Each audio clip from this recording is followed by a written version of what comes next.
Bueno, continuamos con nuestra región invitada, Amazonas. Tenemos un gran promotor de la cultura del Amazonas, que es Juan Santiago Gallego. Un aplauso para él.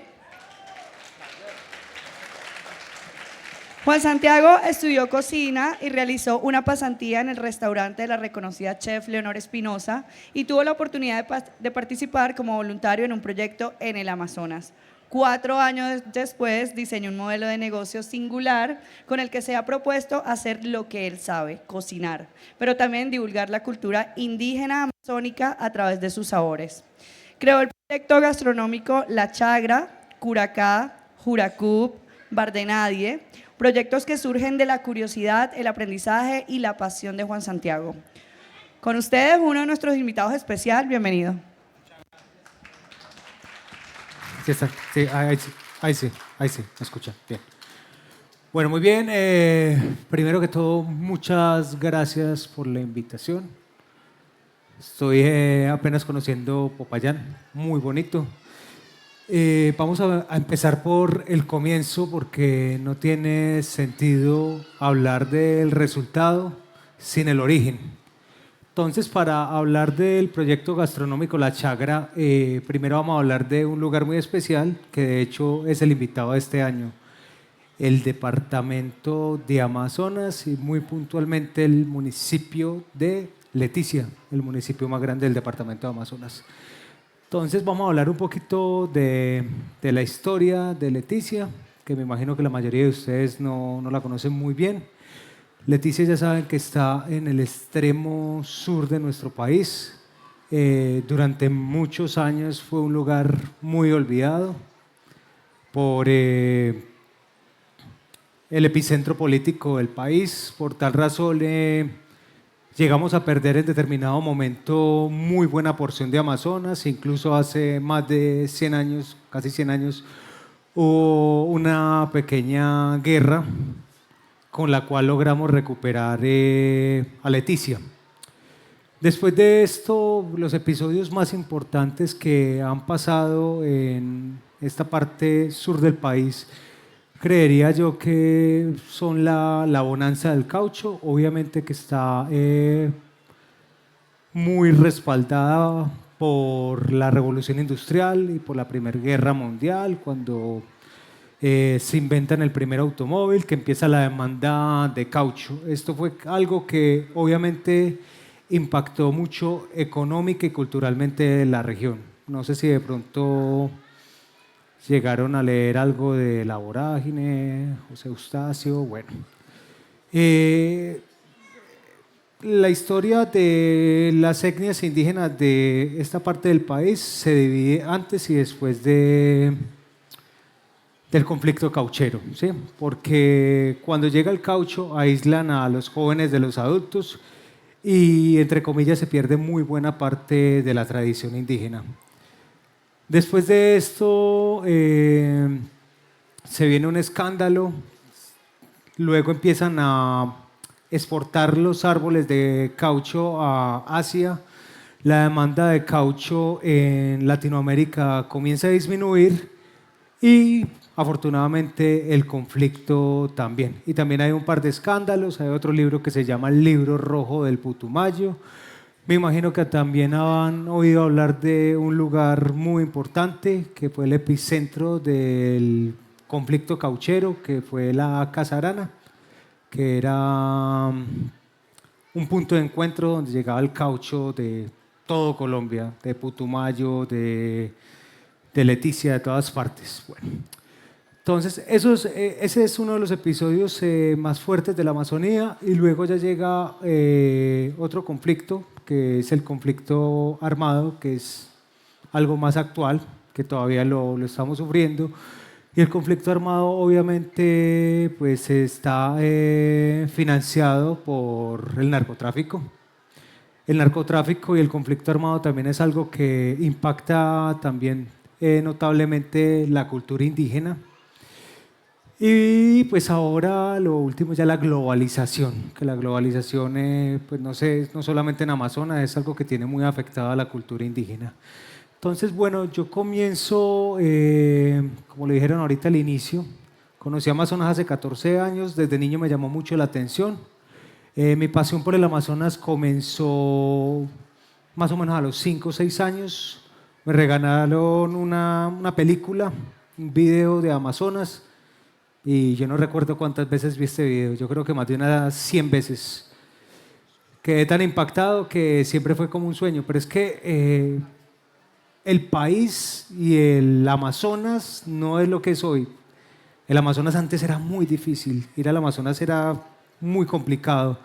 Entonces solamente se quedó en sueños. Y hace 14 años, cuando estuve con Leo, me enteré que ella estaba desarrollando un proyecto con el Ministerio de Industria y Turismo para dar capacitaciones a comunidades indígenas en el tema de turismo ecológico. Ahí fue cuando me ofrecí como voluntario, conocí el Amazonas y por cuenta propia comencé a realizar viajes, pero solamente como hobby. Soy cocinero profesional más o menos hace unos 14 años y cocinero empírico se podría decir que hace unos 20 años. Desde muy joven comencé pues en la cocina, pero jamás pensé que la vida me fuera a dar la oportunidad de dedicarme a lo que más me gusta, porque desafortunadamente no siempre es lo que uno le gusta y no es lo que le toca. Entonces, pues finalmente pude cumplir este sueño y hice este viaje con Leonor Espinosa, me gustó mucho el Amazonas, hice más viajes, pero cuando regresaba a Medellín me encontraba con la triste realidad de que pues en ese entonces no había más de unos 10 restaurantes de alta cocina en la ciudad de Medellín. Y de estos 10 restaurantes no había ninguno que trabajara cocina colombiana, cocina de producto colombiano. Sí habían restaurantes tradicionales porque siempre han existido, pero no restaurantes de alta cocina colombiana. Entonces, pues fue algo frustrante y yo, mientras tanto, pues nunca desistí, pero sí, lo que les dije ahorita, tuve que trabajar en otras áreas.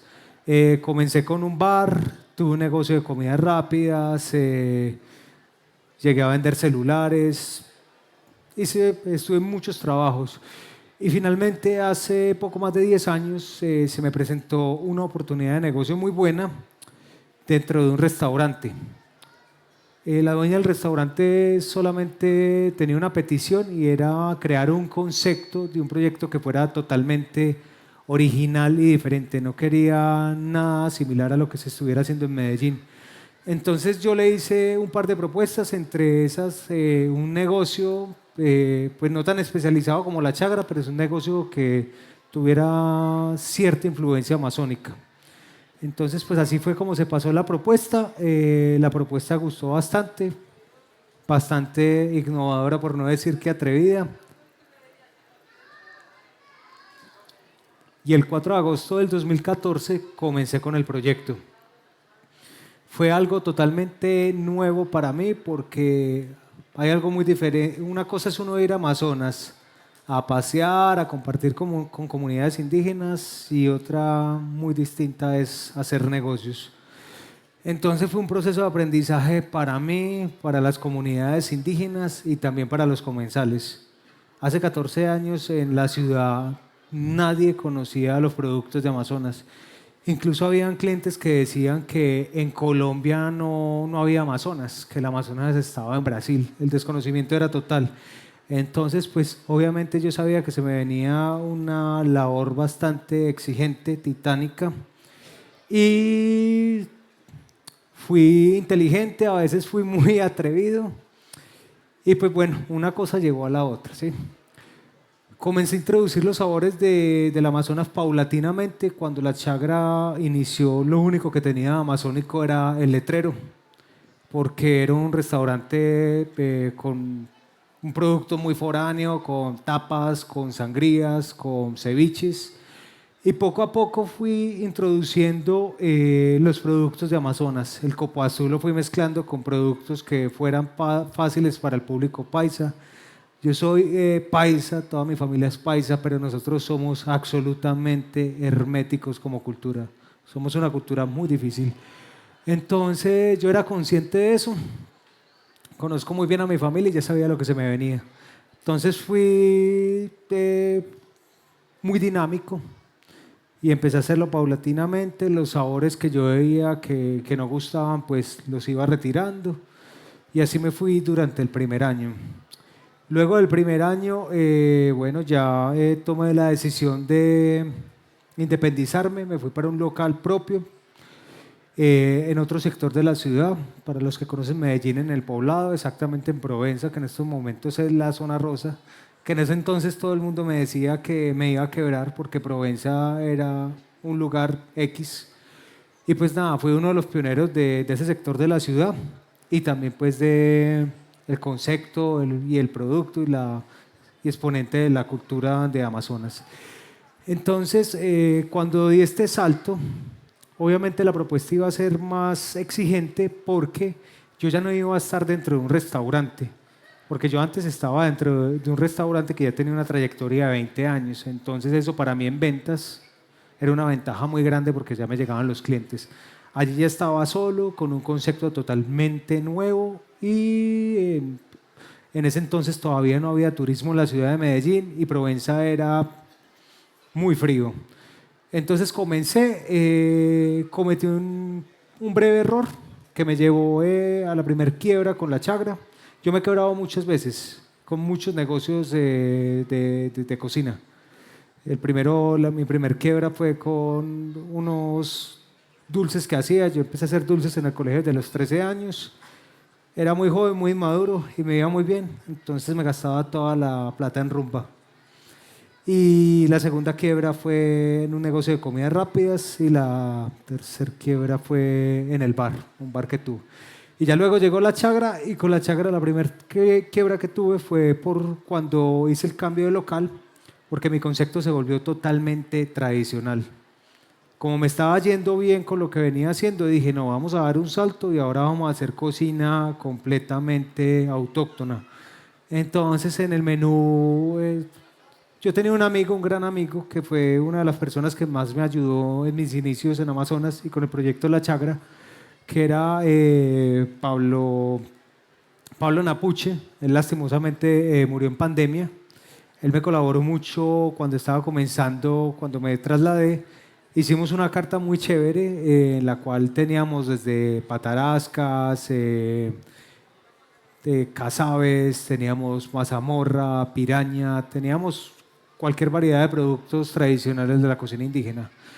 Pero yo no tuve en cuenta que el mercado antioqueño no estaba preparado para una propuesta tan atrevida y fue contraproducente porque la gente comenzó a ir al restaurante, pero se encontraba con los sabores del Amazonas que son completamente diferentes a los que hay en Medellín y pues lastimosamente la gente se asustaba.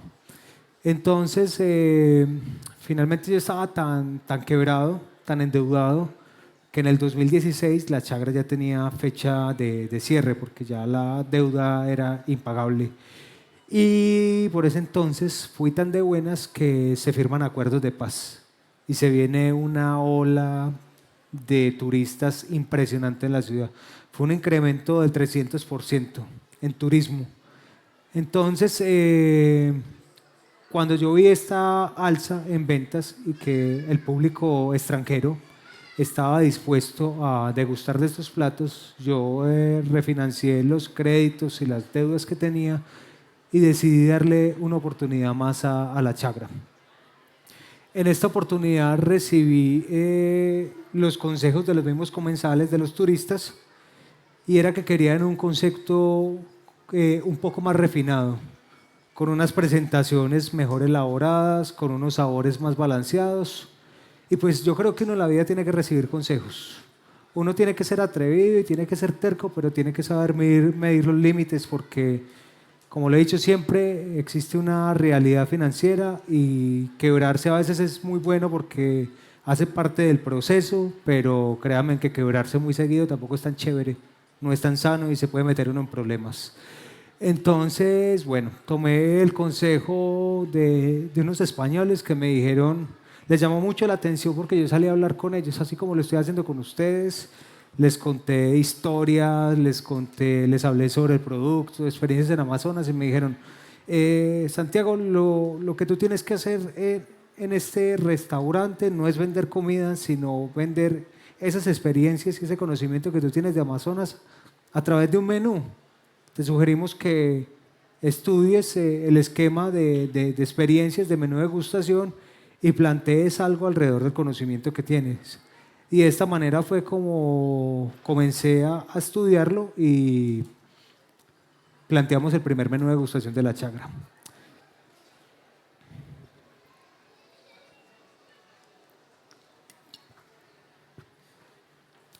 Al principio fue un poco complejo porque en el 2016, eso fue en diciembre del 2016, era totalmente nuevo ese esquema de trabajo porque constaba de 13 platillos pequeñitos, entonces todo se volvía muy complejo tanto en cocina como en servicio.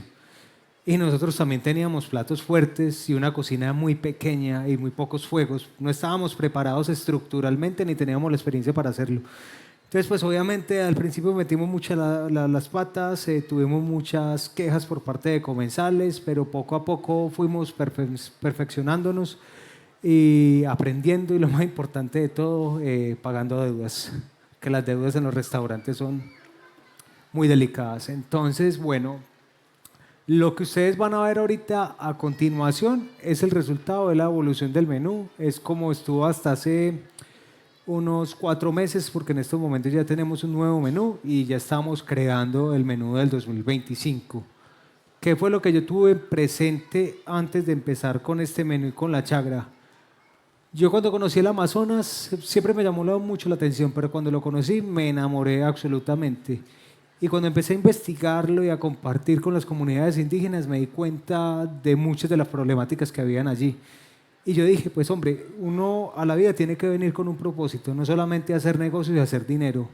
Hagamos algo que obviamente sea un negocio, porque es que el hecho de que genere rentabilidad no quiere decir que sea malo, pero hagamos algo que también apoye a las comunidades indígenas, eduque a las personas y invite a las personas a que tengan un poquito de conciencia para la conservación del medio ambiente.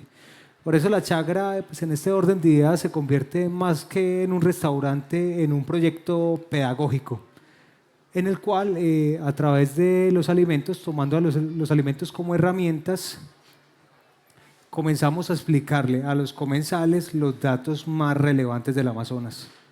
Porque yo creo que el problema más grande que tenemos en estos momentos es que no conocemos el Amazonas.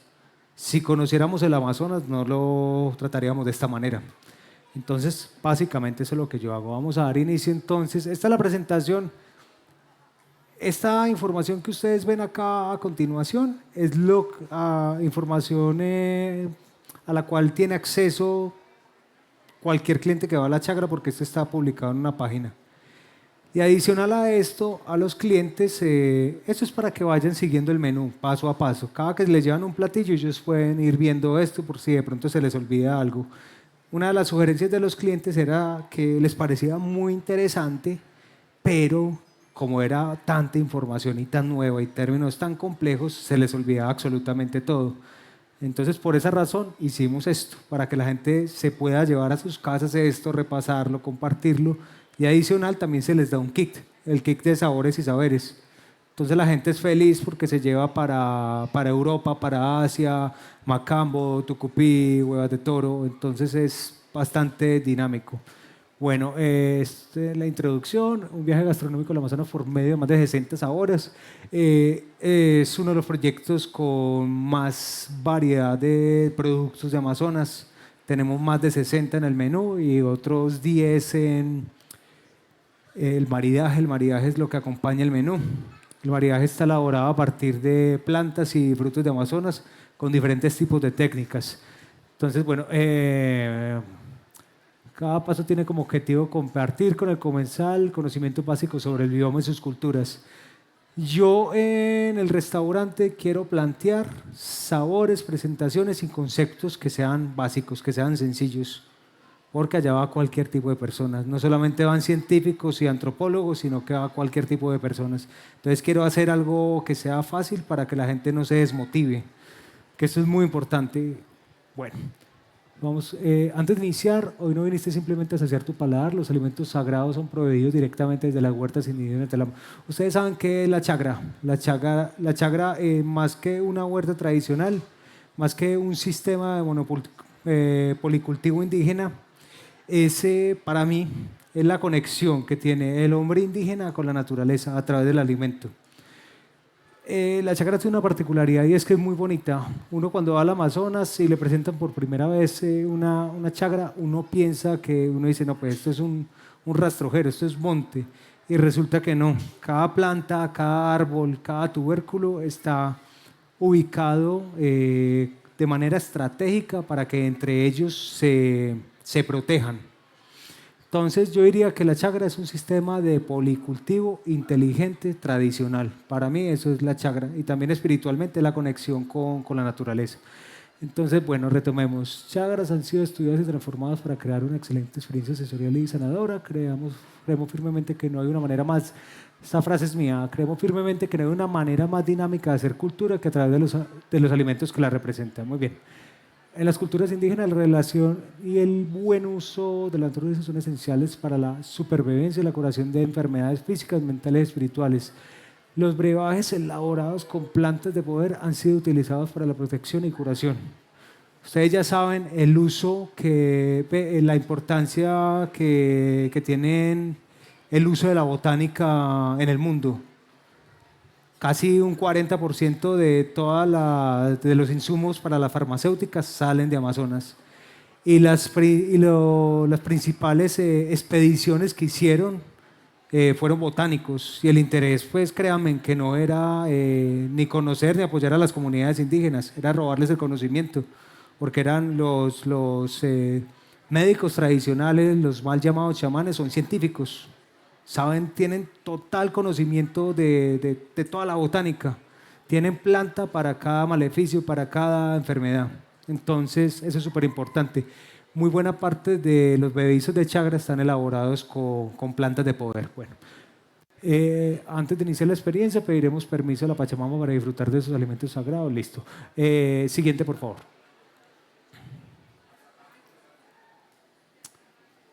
Bueno, entonces acá tenemos, ese es un welcome drink, este ya ha cambiado un poco. Ustedes saben, en estos momentos está de moda el cacao. El cacao está en su pleno apogeo. Se dice que por la demanda, pero ustedes ya saben que detrás de la demanda también hay un escándalo en estos momentos en África porque se están empleando mano de obra de niños, de esclavos. Y por eso es que en estos momentos la demanda subió tanto en Latinoamérica. Bueno, acá hacemos uso de manteca de copoazú. Dentro de esta esfera de manteca de copoazú tenemos un bebedizo macerado que lo hacemos a partir de chuchuguasa y también le ponemos una reducción de un fermento de la miel del mucílago del cacao. Ustedes me imagino que conocen, están familiarizados con el cacao, ¿cierto? El cacao tiene su mucílago, su baba. Al fermentarse produce un líquido. Ese líquido lo ponemos en una fermentadora durante prácticamente 2 meses y el resultado es algo mágico con un sabor muy, muy umami, muy acético, muy, muy delicioso. Y este a su vez viene acompañado con espingo y le estamos poniendo la fareca. La fareca, pues yo me tomé el atrevimiento de utilizarla porque la fareca para los pueblos indígenas no es simplemente un alimento, sino que es un alimento sagrado. Es algo así como un yagé, pero ustedes ya saben muy bien que el yagé da pinta, ¿cierto? Este pues simplemente es una yuca. La diferencia es que el contexto espiritual es muy grande y se puede comer cruda. Es la única yuca que usted puede sacar de la tierra, pelarla y comérsela cruda. Ustedes ya saben lo que pasa con la yuca amarilla, con la yuca brava. Si se la comen cruda, ¿sí? Tiene altas cantidades de cianuro. Entonces, bueno, este viene servido encima de una escamita de pirarucú. La gente simplemente hace esto, se lo lleva a la boca y explota. Bueno, siguiente momento, por favor. Este es el menú de degustación de chagra, el que les mencioné ahorita. ¿Listo? Entonces, lo chévere del menú es que yo les hablo de cada uno de los productos a las personas. Y cada producto con los que está compuesto cada momento está brevemente explicado. Entonces ahí estamos hablando de la fareca. ¿Qué con la fareca? Bueno, la fareca, ¿qué es lo que hacen los indígenas en Amazonas con la fareca? La fareca es una protectora de las chakras. Y lo que hacen es que preparan una bebida que se llama maricuera. La maricuera es una bebida de yuca rallada y se la dan a los hombres cuando llegan de cacería o cuando están en guerra. Cuando estaban en guerra, porque ya pues no hay mucha guerra en comunidades indígenas, pero cuando llegan los hombres con una energía muy pesada porque acabaron de matar. Entonces, la fareca es un neutralizador espiritual para que las energías se bajen. Entonces, ellos se toman la fareca y ya se neutralizan, ¿sí? Esa es la función de la fareca. Entonces, yo por eso les doy fareca a los clientes para que cuando lleguen de la calle, como que lleguen tranquilitos, porque la gente a veces llega como muy pesadita. Siguiente, por favor. Bueno, la chuchuguasa. La chuchuguasa yo creo que casi todo el mundo la conoce. Es un árbol, del árbol se aprovecha la corteza, es muy buena para el reumatismo, para las enfermedades inflamatorias, respiratorias, muy bien. Con esta básicamente, pues en Amazonas preparan una maceración, una infusión, también le ponen miel de abejas, jengibre, uña de gato, otras cortezas y plantas, y bueno, esto también hace parte pues del bombón. Siguiente, por favor. El espingo, la canela de monte, no sé si la conozcan, también es muy interesante. Me parece que tiene una nota más floral que la canela tradicional que nosotros tenemos. Esta es muy buena para las personas que tengan problemas como de insomnio o que se mantengan así como muy inquietas. El espingo es muy bueno. Obviamente no se puede tomar en proporciones muy elevadas porque es contraproducente. Siguiente, por favor. Bueno, acá estamos hablando en el primer momento, que se llama Pachamama, de algo que es muy importante y es los médicos tradicionales y los portadores de tradición. Yo por eso, cuando ahorita inicié con la charla, empecé hablando sobre Leticia. Y pues acá también vale la pena hablar de los portadores de tradición, porque sin los portadores de tradición, perdón, no tendríamos nada. Porque ellos fueron los que no solamente nos transmitieron ese conocimiento, sino los que han mantenido eso durante décadas, ¿sí? La transmisión del conocimiento indígena es oral, ellos no tienen escritura, entonces por eso es una responsabilidad muy grande. Básicamente lo hacen a través de espacios de diálogo, a través de cantos, mitos, danzas. Es muy bonito y es muy importante. Y también hay que darle el agradecimiento y el reconocimiento a los principales antropólogos e investigadores de las culturas indígenas y el Amazonas colombiano, a personajes como Yolanda Mora, Martin Ball Hildebrand, Wade Davis, porque yo he tenido la oportunidad de compartir con comunidades indígenas, pero el conocimiento de las comunidades indígenas, lo primero es un limitante y es la lengua. Las lenguas maternas son muy complejas y las culturas indígenas por tradición son muy herméticas con sus conocimientos. Y como les dije ahorita, como la transmisión es a través de mitos, los conceptos son muy difíciles. Entonces, para una persona en un simple viaje, llegar a una conclusión se convierte casi en imposible. Entonces el trabajo del antropólogo es muy importante porque, por ejemplo, un tipo como Wade Davis o Martin Ball Hildebrand lleva más de 40 años en Amazonas estudiando estas culturas y obviamente pues han tenido la oportunidad de hacer muy buena lectura de toda su cosmogonía y toda la cultura en general. Entonces el trabajo de ellos ha sido muy, pero muy valioso. Bueno, siguiente por favor. Este es el segundo momento del menú de degustación. Con esto hablamos de la connotación que tiene el alimento en las culturas indígenas de Amazonas. Para ellos el alimento no es simplemente comida, El contexto es totalmente diferente porque ellos tienen una conexión sagrada y espiritual con el alimento. Tan importante es que hay etnias que se denominan como hijas de los alimentos. Entonces acá podemos ver en este caso, en el Bajo Caquetá, los yucunas se representan con el chontaduro. Por esa razón, a través del chontaduro tienen cantos, tienen mitos, tienen bailes y se dicen que ellos son dueños de la brujería de chontaduro. Entonces ellos veneran y para ellos es muy, pero muy importante el alimento. Con base en esto, podemos pasar ya, por favor. Hicimos, es una sopa de chontaduro en texturas. Está la crema, la hacemos con colágeno de pirarucú. Yo en la chagra aprovecho absolutamente todo, no boto nada. Entonces acá lo que estamos haciendo es con la piel, con la cabeza, con todo lo que tenga colágeno, hacemos un caldo. Primero le sacamos la espuma y todo lo que comience a salir, que es lo que tiene el sabor más fuerte, un tanto desagradable. Y luego lo ponemos a fuego bajo con vegetales durante aproximadamente unas 6 u 8 horas. Y luego lo que vamos a tener es una gelatina, que cuando está en nevera se pone dura, es una goma. Luego la mezclamos con chontaduro, le ponemos un poquito de ajo negro y listo. Y va acompañada de un crocante de casabe fermentado. Hay algo muy importante, el factor común de la cocina tradicional indígena es, en cuanto a técnicas, los ahumados y los fermentados. Eso es la cocina indígena del Amazonas, ahumados y fermentados. Y en cuanto a producto, lo más importante que hay es la yuca. Esa es la base de los alimentos de la cultura indígena. Siguiente, porfa. Entonces el chontaduro, ahí estamos hablando del chontaduro. Siguiente, por favor.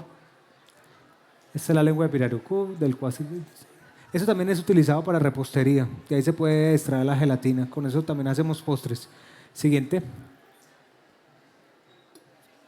Bueno, entonces la galleta que hacemos o el crocante. El crocante es de chontaduro fermentado, una masa de chontaduro que ponemos a fermentar en hojas de bigao y para ligarlo, para que tenga un poco de textura, lo mezclamos con farina, lo ponemos a hidratar, luego lo ponemos en una deshidratadora y después lo fritamos. Siguiente, por favor. Ustedes ya saben lo que es la farina. La farina es harina gruesa de yuca amarilla. ¿Listo? ¿Cómo se prepara? Se pela la yuca, hay algunos que no la pelan, pero lo importante es que la pongan a fermentar en agua. Se deja sumergida en agua durante 2 o 3 días, después se raya, se exprime, se le saca el veneno, luego se pone a tostar y queda una harina gruesa. Con el veneno lo que se hace tradicionalmente es el tucupí, pero el tucupí no lo hacen todas las etnias, ¿listo? Hay muchas etnias que desechan el veneno. Bueno, fiesta chontaduro, bueno, acá ya estamos hablando del contexto. Siguiente, por favor. Flor de selva. Bueno, acá estamos hablando de la importancia del bioma, pero como bosque húmedo tropical. Ustedes ya saben que es el bosque húmedo tropical más grande del mundo y es el más complejo, porque hay bosques que son muy grandes, pero en el caso de Amazonas tenemos de todo. Tenemos montañas, tenemos cavernas, tenemos lagos, tenemos planicies, tenemos absolutamente de todo. Es el lugar más complejo y más desconocido del planeta Tierra. Entonces ustedes ya saben que es el hogar de muchos millones de árboles, también es el lugar más biodiverso del planeta.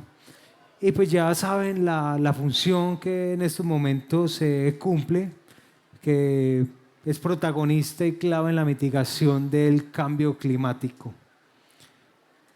Ahorita les voy a explicar un fenómeno muy importante en Amazonas. Este momento lo representamos con palmito. El palmito es el corazón de ciertas variedades de palmas. En este caso utilizamos palma de azaí. Siguiente, por favor. Lo hacemos con una mayonesa de yarumo, de cenizas de yarumo. Con las cenizas de yarumo se prepara el mambe de yarumo rojo. Se queman, se cierran y se mezclan con la hoja de coca. Siguiente, por favor.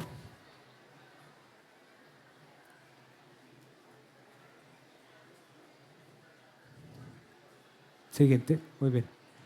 Siguiente. Siguiente. Bueno, acá vamos a hablar de algo muy interesante. En Amazonas no existía la sal. La sal ha sido un producto introducido. Por esa razón, la cocina indígena tradicionalmente es tan picante. En buena parte para resaltar el sabor de los sabores de la selva, que son un tanto planos, y por otra parte para contrarrestar un poco la carga bacteriana de los alimentos y para extenderles la vida. Entonces, acá tenemos una sal que es sal vegetal. La sal vegetal no es de uso culinario, es de uso medicinal. Es una sal que se elabora con el fin de preparar ambil, de mezclar con el ambil. ¿Saben qué es el ambil? El ambil es un jarabe, es una reducción de la nicotina del tabaco, de las hojas de tabaco fermentadas.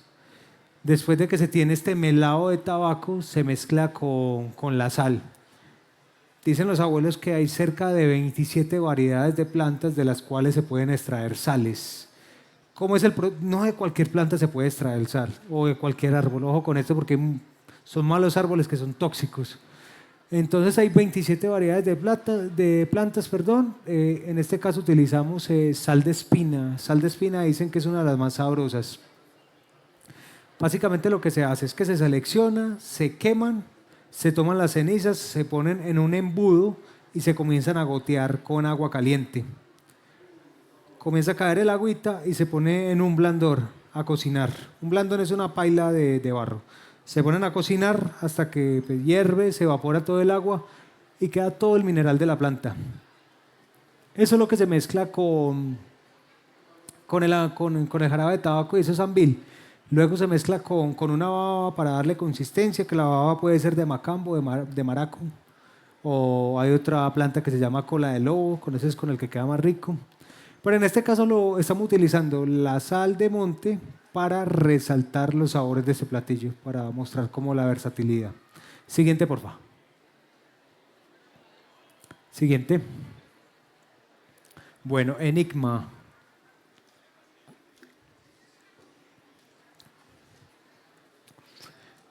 Acá hablamos de la importancia del reino de los insectos, no solamente en Amazonas, sino en todo el mundo. Yo sé que los mayores han notado algo y es que ya no hay tantos insectos como antes. Ustedes no notan que ya ustedes van por las carreteras y ya ningún insecto se choca en los parabrisas. Todo esto parte del uso de pesticidas, el cambio climático, obviamente pues, los sistemas de monocultivo y vuelve y juega los pesticidas, la contaminación en general. También se le atribuyen a las antenas, que las antenas como que también interfieren, no sé con qué será, porque no soy científico, pero que también tienen incidencias, pero la población de insectos ha disminuido considerablemente. Y esto es muy preocupante porque los insectos son la especie más grande que hay en el planeta. En términos de biomasa, representan más que los humanos, entonces ya se podrán imaginar lo importante que son. Y los insectos son la base de la alimentación de la mayoría de animales. Es decir, el día que se acaban los insectos, nosotros... Entonces, en Amazonas, muy buena parte de la dieta se basa en estos animalitos, en hormigas, en gusanos, en grillos. Y en el restaurante, en este momento, utilizamos la hormiga limonaria. La hormiga limonaria, como su nombre lo dice, es bastante particular por su olor y su sabor, y esto se debe a su alimentación. Estas hormiguitas no es que se coman directamente las hojas. Ellos hacen la selección de ciertos tipos de plantas, las cortan con las tenacitas, las llevan a los nidos, en los nidos se descomponen, se forma un hongo y ellas se alimentan de este hongo y comienzan a adoptar este sabor que es muy particular, es delicioso, muy botánico. Entonces acá lo que hacemos básicamente es una espuma, cogemos las hormigas, las licuamos, la mezclamos con una crema, la tamizamos y la ponemos en un sifón con el que se hace crema chantilly. Y luego esto lo ponemos en nitrógeno líquido y se hace una esfera. Encima de esto ponemos una hormiguita Y hacemos un crocante con setas, con hongos. Hay un hongo muy interesante que se llama oreja de venado. Y con ese hacemos el crocante y pues este es uno de los momentos. Siguiente, porfa. Bueno, acá están las hormiguitas, muy bien. Siguiente. Siguiente. Ah, bueno, ahí estaba hablando de la cacería de las hormigas. Esa es una labor. Yo en estos días hacía una publicación porque muchas veces a todo el mundo le parecen los productos de Amazonas muy caros. Pero eso normalmente lo hacen las personas que no saben ni dónde queda el Amazonas. Entonces a mí siempre las hormigas me parecieron muy caras y yo siempre alegaba mucho con los indígenas por el precio de las hormigas. Ah, ¿por qué tan caras? Que nada. Entonces una vez uno de mis proveedores y amigos me invitó a cazar hormigas y pues ese fue el fin de la conversación. Yo jamás lo volví a discutir por el precio. Y en estos momentos ya las tiene mucho más costosas, pero obviamente cada vez se vuelve más difícil, no solamente las frutas y la carne, los insectos también se vuelven más difíciles de conseguir. Esta es la orejita de venado, muy particular, con ese hacemos el crocante. Siguiente, por favor. Bueno, ciclo salvaje. Con el ciclo salvaje hablamos de la importancia del verano y el invierno en Amazonas. Esto durante años pues siempre tuvo como unas temporadas muy marcadas. En estos momentos la verdad para mí se está volviendo en un reto personal saber cuándo va a salir Macambo, cuándo va a salir el Camu Camu. Y se los digo porque ahorita cuando hicieron la presentación yo no solamente tengo la chagra sino que tengo otros negocios. Y hay uno que es una comercializadora de productos de Amazonas y pues en Amazonas uno trabaja con los ciclos ecológicos y tiene que coordinar muy bien con las comunidades indígenas para hacer las compras de los productos. Porque hay frutas que, por ejemplo, salen solamente 15 días al año. Y si uno no tiene la logística preparada, se fue la temporada y se perdió eso. Y uno ya tiene compromisos con empresas y restaurantes y no les puede quedar mal. Entonces, en este momento hablamos de la importancia de estos ciclos que son tremendamente importantes para la regeneración de tanto de la fauna como de la flora. Solamente les voy a poner un ejemplo. Cada vez el río se inunda menos. Es muy importante que el Amazonas se desborde y que se inunden las selvas porque es cuando todas las especies acuáticas tienen la oportunidad de reproducirse, porque ellos no desovan en los ríos caudalosos, sino que ellos entran a las selvas, buscan una raíz, se entierran y ahí ponen los huevos en un lugar que sea seguro. Entonces, pues a los peces no tener dónde porque no sube el nivel suficiente, pues ya se podrán imaginar lo que pasa. Pues obviamente el ciclo se va a ver interrumpido. Ustedes ya van viendo que una cosa como que lleva a la otra. Listo. Este momento lo presentamos con un producto que es tradicional y que llama mucho la atención en el interior del país, pero en Amazonas es totalmente normal, que es el surio mojojoy, que no es nada más que la larva de un escarabajo que vive en variedades de palmas, también en árboles. Yo siempre me apoyo mucho de las comunidades indígenas, no solamente como proveedores, sino como consultores y asesores. Porque uno pues, puede llevar varios años, pero no deja de ser nuevo y no se sabe, no se la sabe toda, sino que no sabe casi nada. Entonces resulta que hay diferentes variedades de suris y hay suris que se alimentan de árboles o plantas que son tóxicas. Entonces uno tiene que saber lo que compra para no ir a enfermar o envenenar a la gente. Con el suri particularmente lo que hacemos es que ahorita ustedes van a degustar ese platillo. La cocina de la chagra es una cocina totalmente amigable. Yo en el 2016 cuando me quebré me di cuenta que más importante que presentar una cocina tradicional de sabores autóctonos, lo realmente importante es que la gente conozca el Amazonas y tenga conciencia para que lo proteja. Entonces yo en estos momentos me dedico a hacer una cocina que es confortable, que es fácil, que es digerible, que cualquier persona puede ir y disfrutarla. Por esa razón yo antes presentaba el suri hasta vivo en mesa, la gente se horrorizaba. En estos momentos ya hacemos algo muy fácil, que es extraerle las entrañas y rellenarlo en chagra. Hoy lo van a disfrutar relleno de pescado, pero en Chagra lo que hacemos es una mantequilla con frutos secos de Amazonas, con castaño, nuez del Brasil, con sacha inchi, con bueno, se me olvida el nombre de este otro. Hacemos una mantequilla y lo rellenamos. Y viene acompañado de un producto muy especial que ustedes también ahorita lo van a degustar, que es la trufa de selva. La trufa de selva son las entrañas del mojojoy. Las entrañas del mojojoy se ponen en una fermentadora a 40 y casi a 50 grados durante un mes. Y el resultado es una pasta que pues en un principio era muy, muy gruesa, pero en este momento ya la estamos poniendo en una Belanger, en una refinadora de cacao, y ya queda algo totalmente untuoso, suave, más refinado, queda delicioso. Y pues resulta que esta creación fue todo un éxito porque tiene una nota muy trufada, sabe muy sabroso, muy umami, y no es nada más que mojojoy fermentado y refinado. Tiene acompañado de una mayonesa agridulce de chontaduro. Ya ahorita ustedes también la van a degustar. Siguiente, por favor. Siguiente, ya les expliqué lo que era el mojojoy, el castaño, sí, súper bien. Ah, marañón, sí, se me pasaba. El consumo de mojojoy. Bueno, en cuanto al mojojoy, ustedes ya saben que también es muy medicinal, es antiinflamatorio.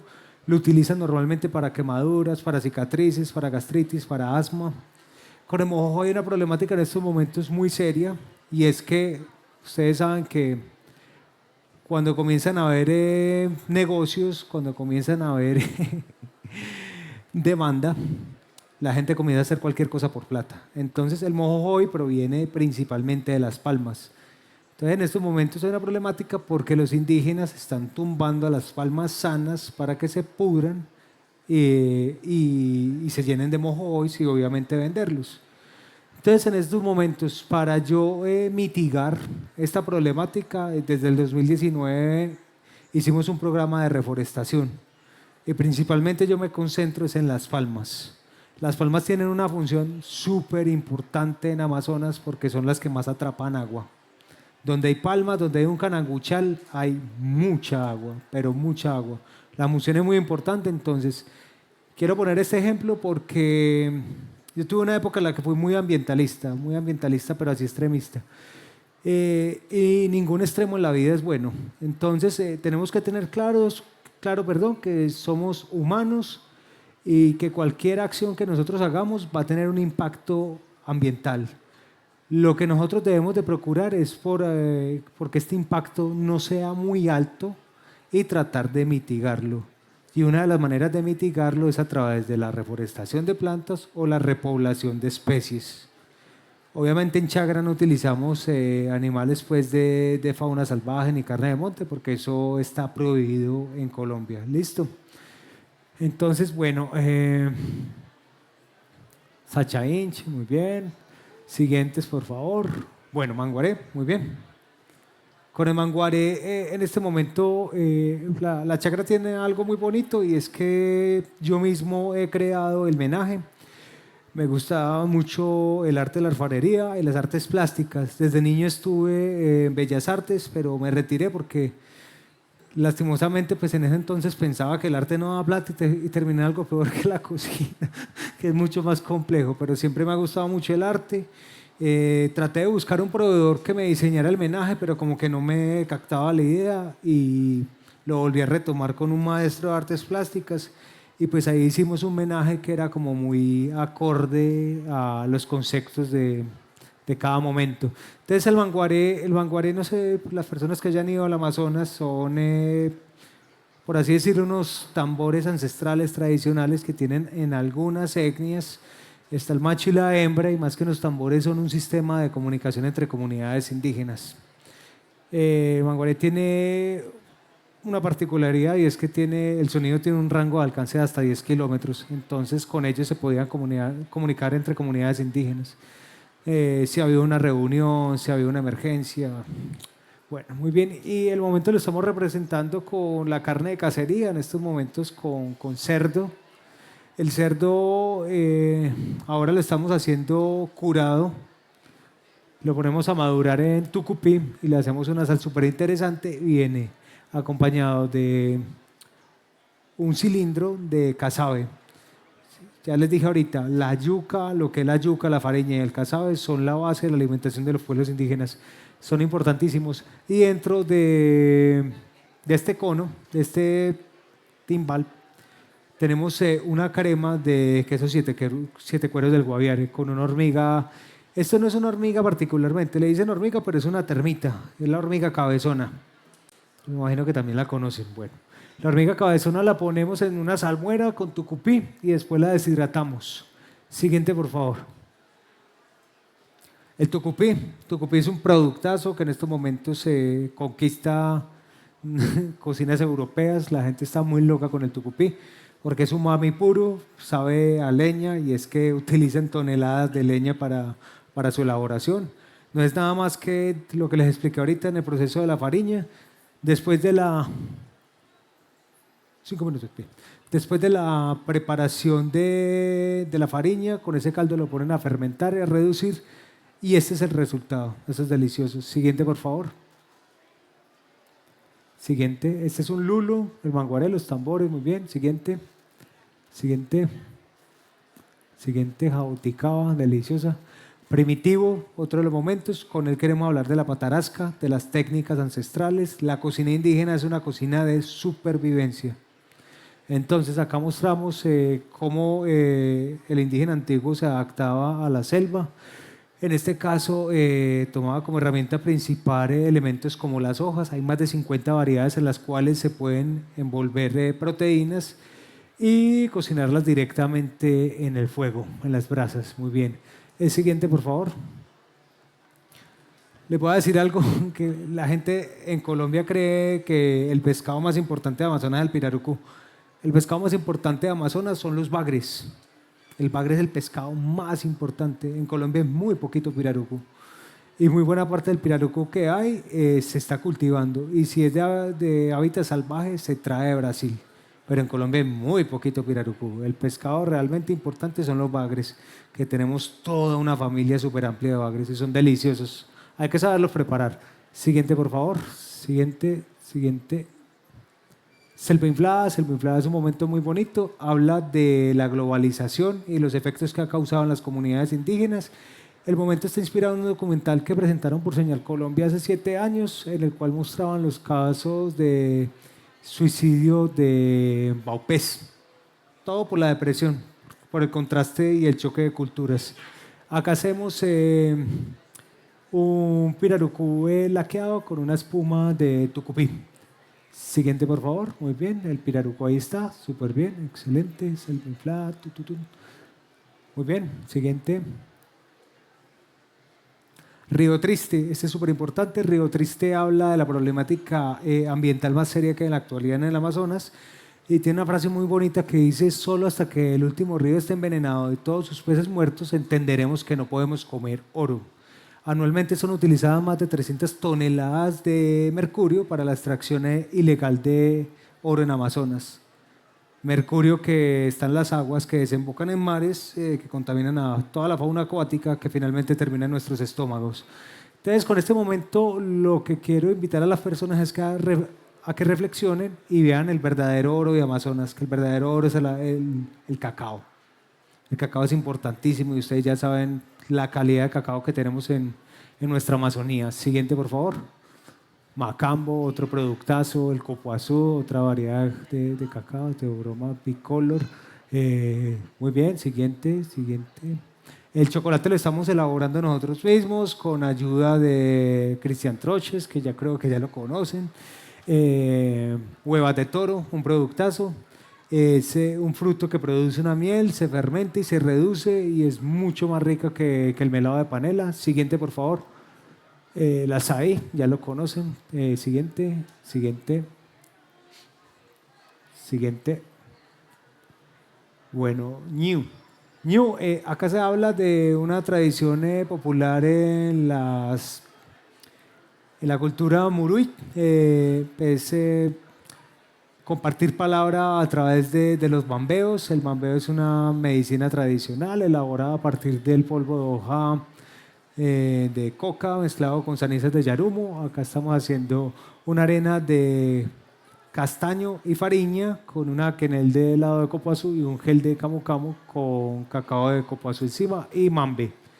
Muy bien, siguiente. El río Volador habla de uno de los fenómenos naturales más importantes que hay en la Amazonía. Con este finalizo porque ya por allí me llamaron la atención. El fenómeno de los ríos voladores es sumamente importante. ¿Cuál es una de las funciones del Amazonas? Por los efectos de los rayos del sol en la vegetación se genera un vapor de agua. Este vapor de agua se condensa y se forman nubes. Las nubes luego son desplazadas por los vientos y gracias a este fenómeno llueve en muchos lugares de Latinoamérica. Es decir, que entre más deforestación haya en Amazonas, menos va a llover. Por eso ustedes ya están viendo lo que está pasando en las grandes ciudades. Siguiente. Bueno, esto hacemos un papel de lulo, de cocona, y lo rellenamos con un caramelo de aguaje, de mirití, de canangucho, y lo mezclamos con abatonca. Siguiente. Ya se acabó. Este es el aguaje, que es un productazo, no sé si ustedes lo tengan acá. Mambe, súper bien. Siguiente. Siguiente. Muy bien. Sí, río volador, sí, súper. Sí. Siguiente. Siguiente. Bueno, este es un agradecimiento y acá ya finalizamos. ¿Listo? Bueno, espero que les haya gustado la charla, que hayan aprendido cositas. Muchas gracias. Los invito a que sigan la página en redes para que sigan aprendiendo, porque está la idea, que sigan aprendiendo sobre el Amazonas, que es sumamente importante tanto para nosotros como para las próximas generaciones. Es responsabilidad de todos, ¿vale? Bueno, muchísimas gracias. Van a degustar. Acá tienen el mojojoy, recuerden, mojojoy relleno de pescado. Viene con un espejo de mayonesa, es una mayonesa dulce de chontaduro y los punticos de